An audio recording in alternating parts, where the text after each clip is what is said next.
when I was 16, 17, I used to take a lot of drugs. It was escapism. But I would get high and I would just hear everybody's higher self in the room.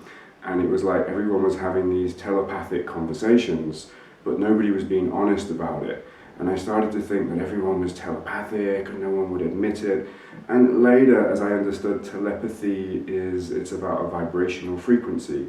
We only understand somebody in the way and the level that we're able to hear them. So a lot of people who say they're hearing voices in their head or they're having paranoid breakdowns is they're just experiencing somebody else's vibration from the level that they're at. So we all have the ability to vibrate at multiple frequencies, and we can relive the same moment of time over and over again, and we'll experience that situation, that dance, that conversation, that party in a completely different level, all in relation to our vibration. So learning these things took a very long time, and in my life I did conquer drugs and I got over alcoholism and all of those things, and I lived in a Buddhist community. Yeah, anyway, you don't need to know that. So I was basically looking at a career in politics and kind of political path that I was following. And then suddenly all of the trauma and these esoteric experiences started happening, and I was having these experiences of just being lost in time. Like time was repeating itself and people were changing into other people, and I was just losing a grip of reality, and then decided that this whole political career wouldn't work because everyone on earth is experiencing their karma, and some people need pain, and who the hell am I to enforce my egotistical will onto a global population? That's crazy. So I decided that wasn't the right place for me, and I went to India and I studied yoga and did vipassanas, and then took up a whole I kind of really dove into my spiritual path, and that was helpful to a point. And then, I needed to earn money, so I left the supportive environment and the community, and I was just a single man in England trying to make my way in the world, and all of the trauma, all of the pain just kept coming up and up and up again. And I would go through a dark night of the soul repeatedly. It was just a constant rising of energy in my body, feeling great, understanding, meditating, and then shadow. It was just violent, sexual desire, perversion, just a fuel of all my lower emotions. And thinking to my childhood, I grew up with violent people and criminals, and starting to understand that this is what's happening for so many of us. And spirituality and Kundalini is this kind of mystified thing where we need to work on ourselves first and come to this level of pure aspirance, and people try to hide the knowledge and say, no, you're not worthy of that power, or what would you do with it? And yeah, power's dangerous, we need to be worthy of it, but we also need to be given the knowledge and the tools to work on ourselves in this profound way. And I genuinely care about humanity, and I want us to succeed. And I think spirituality and the way this knowledge is shared needs to be more accessible to normal people. Now, in some ways, I've had quite an extraordinary life. I've been very lucky.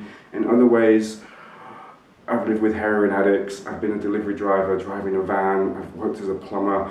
I've had a very normal life in relation, and a very empathy and compassion for the struggles of people just trying to make their way in the world. And I know that you can have all of the good intentions in life and think you're doing everything right in the world, and the law of attraction and these things just, they aren't working. You're doing a 60-hour week. And then later on in life, I started to understand it from this fifth dimensional perspective. How if time wasn't linear, if there was a lot of multiple realities all layered on top of each other, how we would experience life and how we would experience time. Now, you can hypothesize about what was really going on, or am I having a psychotic breakdown, or is it a spiritual epiphany? And really, none of that matters. What matters is your experience and how you transform your traumatic experiences or your psychotic events, and start to find the spiritual gifts that are inside of them. when we do this, when we take our craziness and our trauma and we do our shadow work, we start to try to find truth in it. What is the benefit of this? What can it really teach me beyond all of the judgments and other people's impressions? This is when our higher self comes down for us, when it really inhabits the body and we're able to wake up. And we start to see life in a much more profound way. For me, that's really understanding that we're all souls. Now when I talk to people, it's often there's a body, but I see the soul or the accumulation of different souls and oversouls that are creating that experience right now, because we are not one thing. I don't even believe we are one soul. Everything is in fluctuation. It's all transitory. Yes. When we work with our chakra system and the information in our body and the information in our DNA, and then we add that to etheric information, we have 3 different information systems that are all trying to inhabit matter at that time. And there's a very fine balance between, are we talking about matter or are we talking about light? At the end of the day, light is information. We can say everything's light, everything's energy, everything's vibration. We're trying to say the same thing. Let's not get lost in quantum physics and science, because consciousness is creating all of these things. It's creating the language that allows us to talk. There's a difference between vibration and sound and light. But what consciousness is trying to teach us is to have the experience of awakening, the experience of seeing consciousness for what it is. And what consciousness wants to do is to create more consciousness. So this path is about embracing our ego on a very pure, altruistic level. Embracing our ego so that we can create more consciousness and create more life. So in the way that I teach duality and non-duality, it's not about trying to escape this illusion like the world is a bad thing or this is hell. It's actually trying to make this illusion a beautiful place. Consciousness is here for a reason. You're here for a reason. Your trauma, your life events all happen so that you could create beauty from them.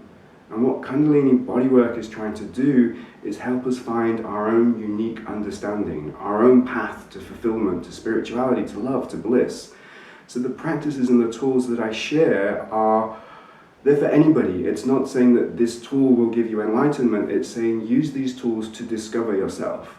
Use these tools to tune into your chakras, to tune into your information centers, to open your third eye and start to receive the knowledge that relates to your life experience, your purpose in life, your family, your community.